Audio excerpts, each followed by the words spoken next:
लालू प्रसाद यादव जी बिहार की मसीहा साबित हुए। उनके कार्यकाल में दलित और ओबीसी का जो सम्मान मिल गया, सही माने में डॉक्टर अंबेडकर के राह पर चला तो माननीय लालू प्रसाद यादव जी ने। डॉक्टर अंबेडकर की सपना क्या था? यही था ना कि भारतीय समाज में जो बहुजन समाज है उसको मान सम्मान अधिकार मिले, और वो मिला। एक समय था कि दलित ओबीसी के लोग अपनी चरपाई पर बैठने में सोचते थे। वो सम्मान किसने दिलाया? लालू प्रसाद यादव जी। उनको विपक्षियों ने, मनुवादी शक्तियों ने बदनाम किया। चारा घोटाला, उनको अपमानित किया गया। अरे भाई, लालू यादव जी को जेल और जगन्नाथ मिश्रा को बेल, ये क्या बात है? सत्ता में हम भी रहे, कुछ जानकारी हमें भी है। घोटाला होता कैसे है?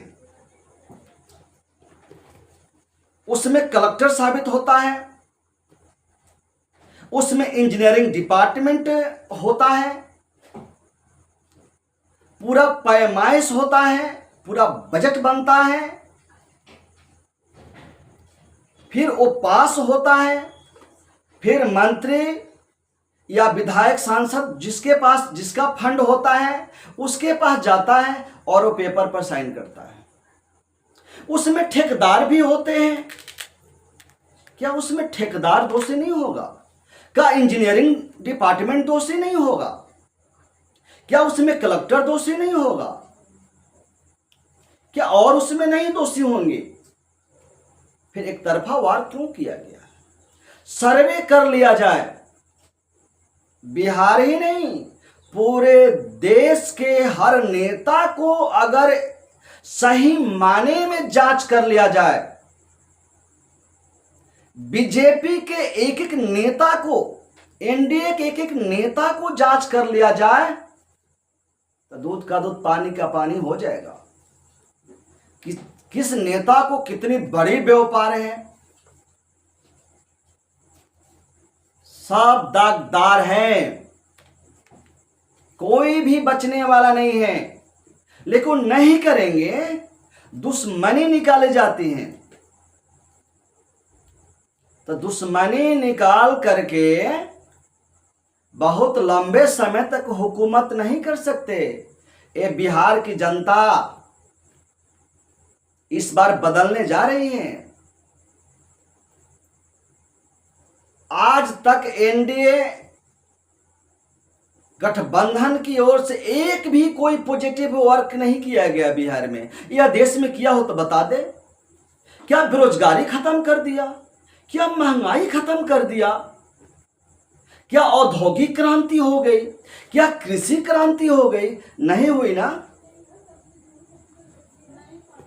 तो अंधविश्वास और पखंड को आगे रह करके बिहार और देश की भोली भाली जनता को गुमराह करके बहुत लंबे समय तक हुकूमत नहीं किया जा सकता।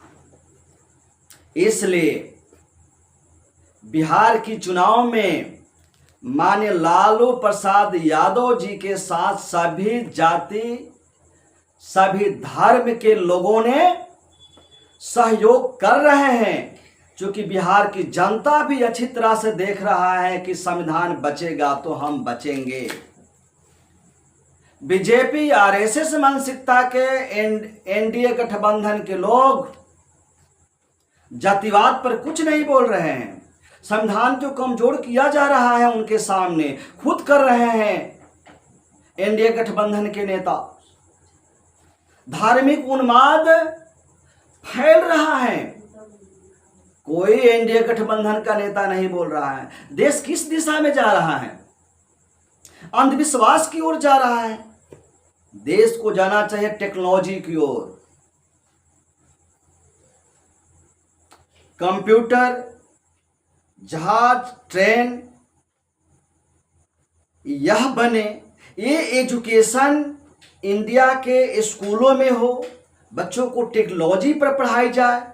लेकिन नहीं, सब देख रहा है बहुत जल्द बच्चों को भी एजुकेशन में आडंबर भरा जा रहा है। देश और बिहार के युवा का भविष्य खराब होने जा रहा है। इसलिए बिहार के सभी जाति और धर्म के लोगों ने मन बनाया है कि मनुवादी शक्तियों को बिहार से इस बार उखाड़ फेंकना है। और इंडिया गठबंधन जिसका नेतृत्व राहुल गांधी जी कर रहे हैं, ईमानदारी से संविधान रक्षा की बात कर रहे हैं, ईमानदारी से जातिवाद के खिलाफ बोल रहे हैं, ईमानदारी से धार्मिक उन्माद को मिटाने के लिए पहल कर रहे हैं, देश को भ्रमण कर रहे हैं। इसलिए बिहार के लोगों, चुनाव आ रहा है, सावधान हो जाओ। बहेलिया आएगा, दाना डालेगा और उस जाल में फंसना नहीं। धन्यवाद।